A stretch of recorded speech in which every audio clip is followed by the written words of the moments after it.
Hello everyone, welcome to learning and progress. आजिकल आमे समस्ते बजार जेकोसी सामग्री आनिबा समय देखुचे सेगुड़िकर दर दिन को दिन वृद्धि पाइबारे लगी। एपरी कहीं हुए एवं सरकार या नियंत्रण करने कौन सब पदक्षेप मान ग्रहण करती से सब विषय जानवाक हेले आमको दर वृद्धि संपर्क में जानवाई पड़ो। दर वृद्धि कौन और यह किपरि नियंत्रण करा जाए ए संबंध में आमको आलोचना करने को पड़ो।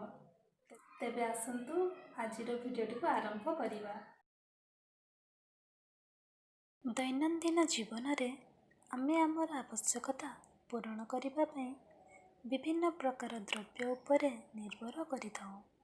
उदाहरण स्वरूप आमे जीवन धारण पई विभिन्न प्रकार खाद्य सामग्री सहित पोशाक पत्र, आसबाब पत्र, जानवाहन, इलेक्ट्रॉनिक सामग्री इत्यादि क्रय करी आमर आवश्यकता पूरण करिथाउ। दर वृद्धि कौन? पूर्वर एक द्रव्य पई आमको जेतिकी मूल्य देबाकू पड़ुथिला वर्तमान ताठारु अधिक मूल्य देबाकू पड़ुछि।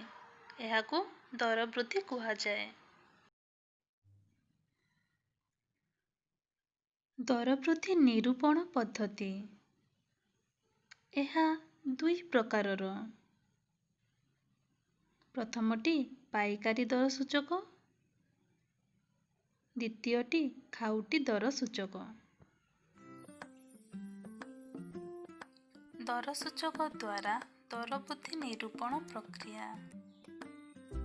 एही प्रक्रिया रे एक निर्दिष्ट वर्ष को मूल वर्ष बोली धरा जाए। सही वर्ष देश रे बिक्री हेउथिबा विभिन्न प्रकार द्रव्य और सेवार दर को 100 बोली धरा जाए। परवर्ती वर्ष मानकरे उक्त द्रव्य और सेवार दर मूल वर्ष तुलन रे जहा हुए सेथिरु दर सूचक हिसाब करा जाए। उदाहरण स्वरूप आमे 2019 को मूल वर्ष रूपे नेबा। एही वर्ष देश रे बिक्री हेउथिबा विभिन्न प्रकार द्रव्य और सेवार दर आकलन करिबा एवं ताकू 100 बोली धरिबा। परवर्ती वर्ष अर्थात 2020 रे उक्त द्रव्य और सेवार मूल्य को अनुधान करिबा। जदि सेथिरे 25% वृद्धि होइथाय तेबे द्वितीय वर्षर दर सूचक 100 रु 125 को वृद्धि पाइछि बोली जानिबा। भिडियोटी भल लागिले लाइक, शेयर एवं सब्सक्राइब करने को जमारू भूलिबेनी। Thank you for watching video.